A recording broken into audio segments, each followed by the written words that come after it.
Good morning, everyone. My name is Bhumi Prashant Kumar Patil, and today I am here to discuss about my research paper, "The Role of Leadership in Managing Change." It is published in International Review of Management and Marketing in 2023. I'll discuss further in the slides. We'll start by discussing introduction and motivation of the paper. Change is happening all around us. New technologies, new policies, new ways of working. But did you know that 70% of change initiatives fail? Why? Because people resist change when they don't understand or feel left behind. Strong leadership is difference between success and failure. Take a Nokia and Apple for an example. Nokia failed to adapt to the smartphone era, while Apple thrived under visionary leadership. The key difference: Apple had leaders who embraced change, inspired employees, and communicated a clear vision. The problem: why change fails? Most change efforts fail because of three major reasons. One, lack of clear communication. Employees don't understand why the change is happening. Second, fear and resistance. People worry about job security and uncertainty. Third, poor leadership. Without a strong leader, change feels chaotic and forced. Without a proper leadership, even the best ideas fail to take off. Key leadership strategies for change. So, what makes a great change leader? Successful leaders follow three key strategies. First, inspire, don't impose. They create a vision people believe in. Think of Elon Musk at Tesla, pushing boundaries and inspiring innovation. Second, they communicate openly. Change feels less scary when leaders explain why is it happening, and why Netflix, for example, openly shares business decisions with employees to reduce uncertainty. Three, involve employees early. People support what they help create. Google, 20% of the time, encourages employees to take ownership of the ideas and make a change more natural and accepted. Supporting evidence why this works. Studies show that organizations with transformational leaders and structured change models have a higher success rates. Two proven frameworks used by successful companies are: one, Carter's eight-step model focuses on urgency, vision, and reinforcing change. Second, Lewis change model helps business systematically unfreeze, change, and refreeze. The research is clear: leadership isn't about managing change; it is about if leading it effectively. Conclusion: the big takeaway. At the heart of every successful transformation is a leader who communicates, inspires, and involves people in the process. Without leadership, change feels forced. With leadership, change feels like a progress. So next time you see change happening around you, ask yourself: is this a strong leader driving it? Because the will determine if the project will be a success or a failure. Thank you so much for viewing the presentation. I am open to answering any questions. This is Muhi Prashant Kumar Patil. Thank you again. Good afternoon, everyone. Myself Kushi Patel, and today I'll be presenting on creating a practical transformational change management model for a novel AI-enabled technology implementation in an operating room. The healthcare industry is rapidly integrating AI-enabled technology, especially in the operating rooms, to enhance the surgical precision and patient outcomes. However, many hospitals face challenges when adopting AI due to the resistance from the surgeon, staff training gaps, and the workflow disruptions. Without a structured change management model, these technologies fail to reach their full potential. Key challenges is how to effectively implement AI in operating rooms while minimizing the disruption and ensuring staff adoption. Research shows that poor change management leads to failures in 70% of the digital transformations. Key ideas and approach involves Coter's 8-step model, Levin's change model, and Utker model. Strategies for successful change involves strong leadership and vision, employee involvement, clear communication, continuous feedback, and adaptation. Supporting evidence: case studies of the successful AI adoption in hospitals shows that structured change models improve acceptance rates or efficiency. Conclusion: AI in operating room has transformative potential, but without proper change management, it faces resistance. By using a structured transformational model, hospitals can successfully implement AI, improving both patient safety and surgical outcomes. Thank you. Hello everybody, this is Vrunda Pandya and today I'm covering why change management fails: theory versus reality, a study by Phillips and Klein 2023. Problem definition. So the critical gap is 81% of models prescribe incentives and only 25% of practitioners use them, whereas 100% of models demand clear communication and 33% practitioners implement fully. Key evidence-based strategies. So the data shows aligning changes with organizational mission increases success by 46%. Culture-focused changes yield 41% better adoption. Coter's model confirms communication must cascade through all levels. As Burns and by 2012 stress, effective change requires adapting models to context. Our findings suggest focusing on cultural readiness and leadership training matters more than rigidly following any single model. This evidence-based strategies draw from 16 models and 49 practitioners' experiences. Full citations are published in the paper of Phillips and Klein, Bamford and Forster, Cotter for Change Leadership. Thank you so much for listening to me.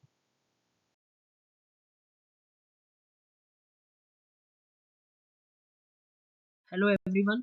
Today I am going to present change management in healthcare. Motivation. Why change management in healthcare matters. Change is inevitable in healthcare, yet most change effort fail due to poor planning and staff resistance. For example, a hospital tried to reduce patient falls during shift changes, but failed twice because staff reverted to old routines. Effective change management is crucial for improving patient safety and efficiency. Why does change fail? Common challenges include staff resistance, poor communication, and weak leadership.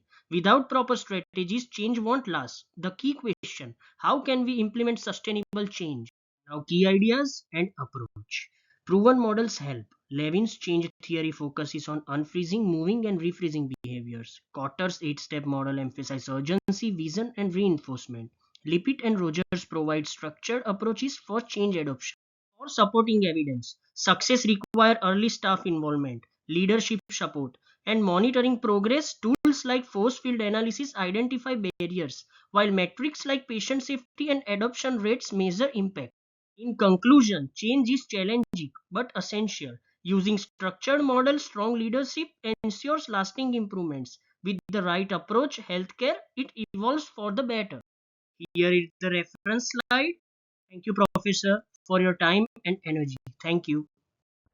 Hello everyone, my name is Krupa Desai. Today I will be discussing the importance of change management in healthcare, specifically focusing on a behavior change physiotherapy intervention for post-surgery activity. Motivation. Post-surgery, many patients reduces physical activity, hindering long-term recovery. For instance, after hip and knee replacement, inactivity can lead to complications like joint stiffness and muscle loss. Problem definition. Traditional physiotherapy often focuses on short-term rehabilitation without emphasizing long-term behavioral change. We need interventions that encourage sustained physical activity beyond the immediate post-surgery phase. Key approach. Pep talk intervention. Introducing the pep talk intervention, a behavioral change focused physiotherapy program that supports long-term physical activity through goal setting, motivational interview, and feedback. Supporting evidence. Research shows that integrating behavioral change techniques in healthcare leads to improved patient outcomes such as increased activity and better recovery. In conclusion, the pep talk intervention integrates behavioral change techniques into physiotherapy to improve long-term recovery. Focusing on sustained physical activity is critical for reducing post-surgery inactivity risks. Here are the references which I used in this presentation. Thank you. Good morning, everyone. Today we are here to present our optimizing the hospital admission process using business process modeling. Our team is Vrunda, myself, Bhumi, Raj, Khushi, and Krupa. Will take you through the current challenges, proposed improvements, and their impact and efficiency on patient satisfaction. Scope statement. The hospital admission process starts when a patient arrives at the hospital and ends when is assigned a room and with their medical record updated in the system. Our focus is to refine this process for a better efficiency and patient experience. And furthermore, we'll be discussing about an infographic. We have shown the whole patient admission process where the infographic usually visually maps admission journey from patient arrival to room location, showing how multiple stakeholders interact, and this helps us identify where inefficiencies exist. Outcome. So our objective is to streamline admission process to minimize wait times and reduce paperwork to enhance patient experience. By doing so, we improve operational efficiency while making process more patient friendly. Current state analysis. Currently, the hospital admission process follows this flow. A patient arrives, registers at the reception, providing ID and insurance details. The receptionist manually enters this information, after which a nurse performs an initial assessment. A doctor then assigns the patient to a department and a room is allocated. However, issues such as long wait times, insufficient interdepartmental communication, and reliance on paper-based process create bottlenecks. The infographics here highlights key bottlenecks with the red markers illustrating where delays occur and how they impact the entire workflow. Okay, so now we'll discuss about our proposed improvements, the future state model. To optimize the process, we propose implementing a digital pre-registration to reduce paperwork, automating data entry for faster processing, using AI-driven patient triage to prioritize urgent cases, and then integrating communication between the departments and tracking real-time bed availability. The infographics here represents the new flowchart, presents a digital first approach with automation at the key touch points, significantly reducing manual intervention. Benefits of improvement. The improvements will lead to a 40% reduction in the patient wait times, cost saving by cutting administrative overheads, enhanced patient satisfaction due to a smoother process, and increased accuracy in data entry. So the infographic represents the same over here. It shows a clear improvement in efficiency, cost reduction, a better patient experience, and more accurate results. Now we'll discuss about exceptions and variations. So despite these optimizations, certain exceptions exist. These include incorrect or incomplete patient information, emergency cases being prioritized through AI driven triage, and room unavailability leading to temporary wait areas, system failures requiring manual intervention. So, the infographic over here represents a diagram categorizing these exceptions and highlighting how each is managed when improved within the improved process. So, what would be the entry criteria and inputs? For this process to function smoothly, key prerequisites include a trained receptionist, patient identification, insurance detail, a well integrated hospital system, and an AI triage model. So, infographics here represents the same thing. A flow diagram depicts necessary inputs and their interdependencies, ensuring all requirements are met before the admission process begins. Exit criteria and outputs. The process concludes when the patient is assigned a room, their medical record is updated, and all relevant departments are notified. A structured checklist information in infographics over here format represent, and it ensures clarity in defining successful process completions. Now we'll discuss more about dependencies. For the successful implementation, the system relies on a secure pre-registration portal, seamless system integration across all the hospital departments, 3 AI triage capabilities with regular updates, 4 a real-time bed tracking system. So our infographics here represent the same thing. A dependency map visually connects these elements and emphasizing their role in the system efficiency. So, concluding on behalf of all of us, I would like to say that by optimizing patient admission process, hospitals can improve patient care, enhance workflow efficiency, and significantly reduce admission delays and administrative burdens as well. The infographics over here represents a summary of the key benefits, highlighting patient-centric and streamlined approach. Lastly, I would like to say thank you for your time. I would like to thank you guys on behalf of all of us. Vrinda, Raj, Kushi, Krupa, and I have all worked together on this project, and we are open to now answering any questions you may have regarding our proposed improvements. Thank you so much.